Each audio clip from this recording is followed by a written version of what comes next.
Hello dear students, welcome in this YouTube channel. Students, today we will solve this case study based question from the chapter number 5, our chemistry portion, that is chapter 5, periodic classification of elements.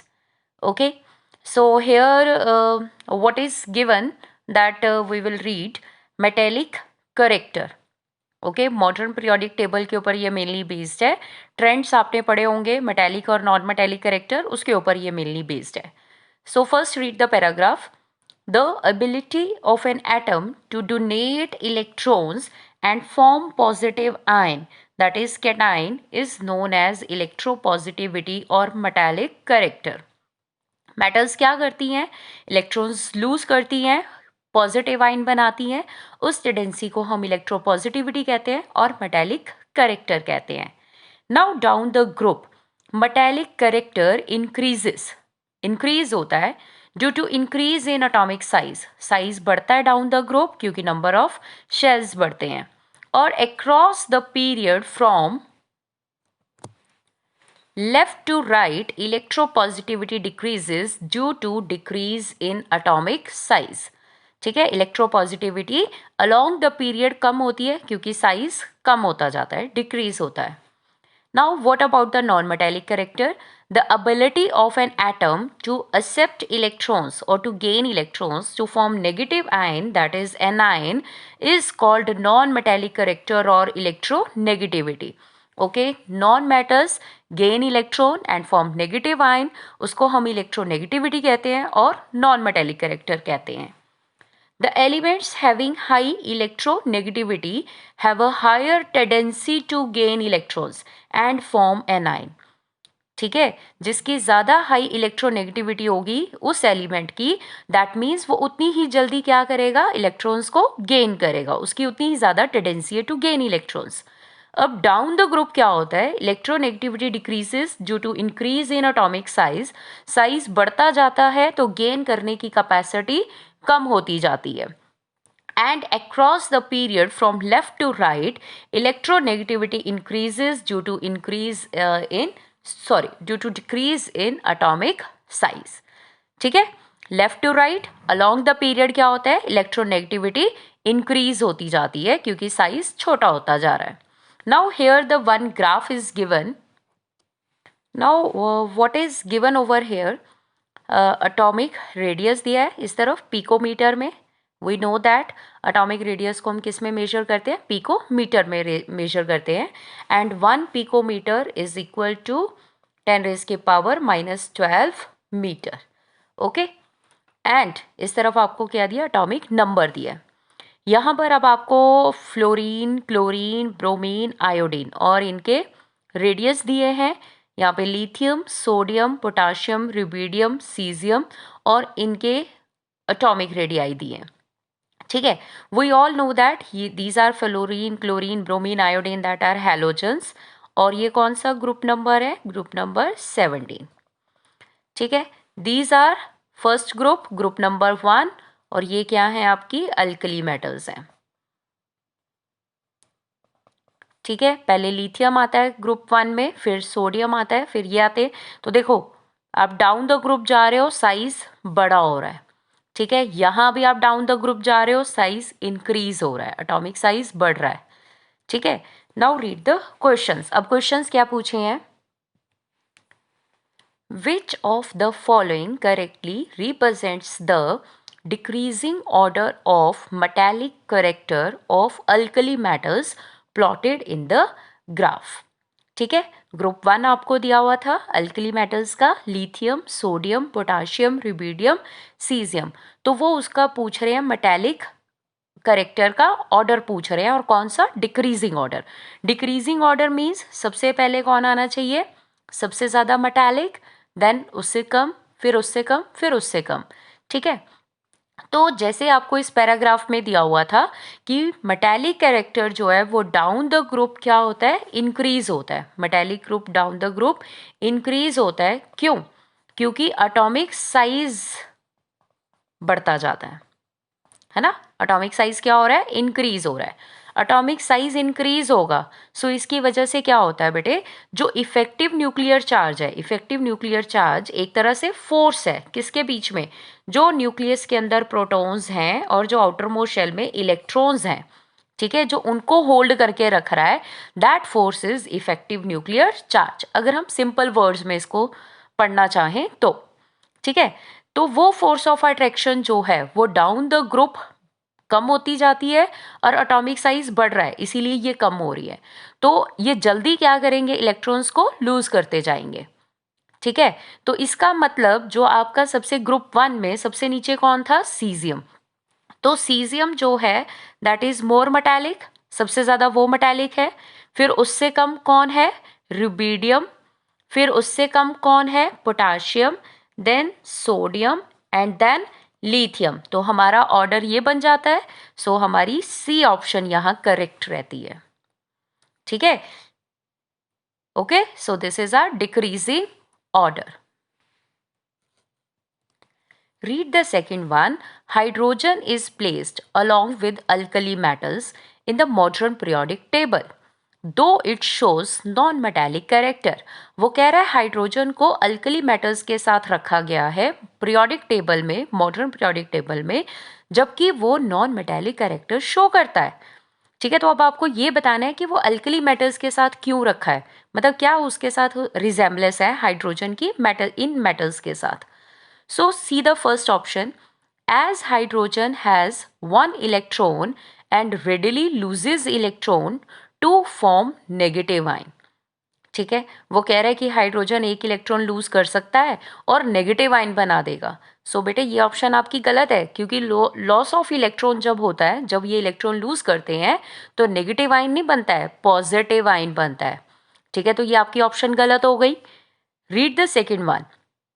As hydrogen can easily lose one electron like alkali metals. वो कह रहे हैं जैसे alkali metals loss करती है electrons का, ठीक है, वैसे हाइड्रोजन भी करता है और वो पॉजिटिव आयन बनाता है। So it's correct. ठीक है, अल्कली मेटल्स जैसे सोडियम, सोडियम क्या करता है, इलेक्ट्रॉनिक कॉन्फ़िगरेशन इज 281, 11 इसका एटॉमिक नंबर है, तो ये 1 इलेक्ट्रॉन लूज करेगा और क्या बन जाएगा, Na पॉजिटिव बन जाएगा। तो वैसे ही हाइड्रोजन भी क्या करता है, इसका एटॉमिक नंबर 1 है, तो ये एक इलेक्ट्रॉन को लूज करता है और क्या बन जाता है, H पॉजिटिव आयन बन जाता है। So it's correct, B option correct है। अब आप सी भी पढ़ लो. As hydrogen can gain one electron easily like halogens and to form negative ion, बिल्कुल सही है ये। ठीक है, हाइड्रोजन क्या कर सकता है, अब इसके आउटर मोस्ट शेल में एक ही इलेक्ट्रॉन है, ठीक है, तो ये एक इलेक्ट्रॉन गेन भी कर सकता है और क्या बन जाएगा, H नेगेटिव बन जाएगा, जैसे हेलोजन्स करते हैं।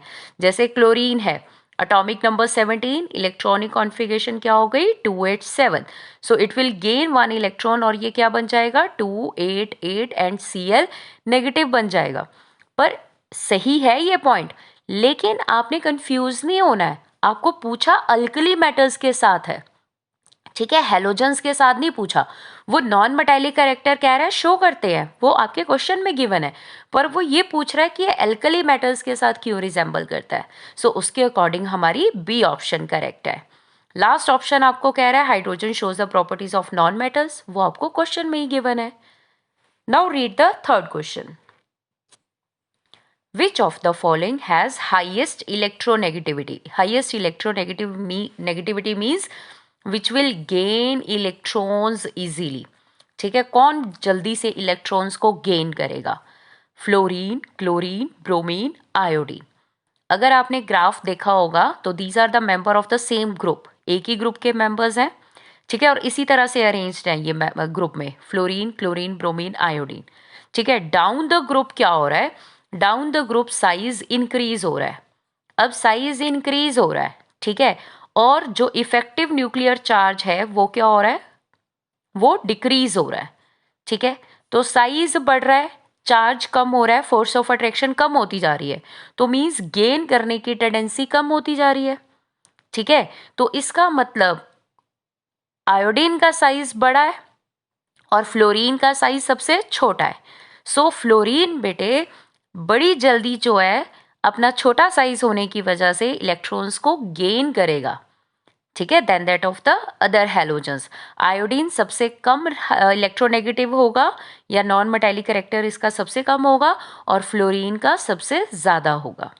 ठीक है, for doing these type of questions you have to do the trends of modern periodic table properly. ठीक है, तो उसके लिए आपको ट्रेंड्स करने चाहिए अच्छे से, फिर ये आप सारे क्वेश्चंस इजीली कर सकते हैं। Okay, so fluorine due to its small size and due to high effective nuclear charge ज़्यादा होने की वजह से अट्रैक्शन ज़्यादा होएगी, प्रोटॉन्स ज़्यादा जल्दी इलेक्ट्रॉन्स को अपनी तरफ खींचेंगे, so it is highly electronegative. Now read this fourth question. Identify the reason for the gradual change in electronegativity in halogens down the group. मतलब ये जो चेंज आता है ना इलेक्ट्रोनेगेटिविटी में हैलोजेंस में, ठीक है, डाउन द ग्रुप, वो किसकी वजह से आता है। ठीक है, अब आपको ये पता होना चाहिए कि इलेक्ट्रोनेगेटिविटी क्या होती है, tendency to gain electron and to form negative ions. So read the first one, electronegativity increases down the group. ये तो हम डिस्कस कर चुके हैं कि इलेक्ट्रोनेगेटिविटी डाउन द ग्रुप क्या होती है, डिक्रीज होती है। ठीक है, और ये आपके पैराग्राफ में भी गिवन है, तो आपने वहीं से ये ऑप्शन उठा लेनी है कि इलेक्ट्रोनेगेटिविटी तो डाउन द ग्रुप डिक्रीज होती है। सो आपकी ए ऑप्शन और डी ऑप्शन तो कैंसल हो जाती है, क्योंकि यहाँ पर ये इंक्रीज वो बोल रहा है, तो ये गलत हो गई। अब बी और सी को पढ़ते हैं। ठीक है, बी कह रहा है electronegativity decreases down the group due to decrease in tendency to lose electrons. क्या इलेक्ट्रोनेगेटिविटी लूज करने की टेंडेंसी है इलेक्ट्रॉन्स को? नो, ये तो गलत हो गया। ठीक है, सो अब सी पढ़ के देखते हैं। वो कह रहा है कि electronegativity decreases down the group due to increase in atomic radius. Yes, atomic radius increase होता है और tendency to gain electron decreases, बिल्कुल सही है। ठीक है, क्योंकि इलेक्ट्रोनेगेटिविटी क्या होता है, गेन करना ही कोई बोलते हैं, इलेक्ट्रॉन्स गेन करते हैं और नेगेटिव आयन बनाते हैं। ठीक है, सो अपनी सी ऑप्शन हमारी करेक्ट हो जाती है। ठीक, सो इसी की इंफॉर्मेशन बेटे पैराग्राफ में भी गिवन है, तो अगर आपने पैराग्राफ अच्छे से रीड किया then you will be able to solve this question.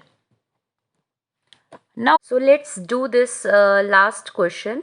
Which of the following reason correctly justifies that fluorine atomic radius 72 picometer has smaller atomic radius than lithium that is 152 picometer?